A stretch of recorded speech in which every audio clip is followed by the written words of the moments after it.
Hello everyone, welcome back to Wake&Tech. In this quick tutorial, I will show you how to add or change your background on Bigo Live. First of all, launch open the Bigo Live application on your Android or iPhone and make sure that you're logged into your Bigo Live account.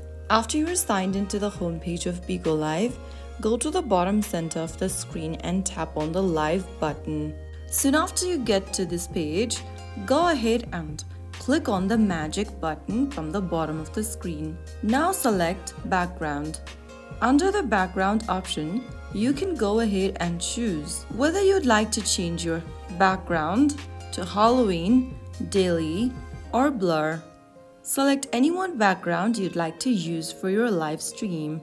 Soon after you do that, you will be able to see that the background has now changed. Now you can go ahead and position yourself properly in front of the camera, ensure that there's good lighting for the best background blending, and test before going live to see how it looks. And there you have it. That is how you can change and add a background on Bigo Live. You can now add a title to your live stream and tap on Go Live at the bottom to start your live stream. So that's how you easily do it. If you found the video helpful, don't forget to like, share and subscribe to our channel. I will be back again in the next episode. Thank you for watching.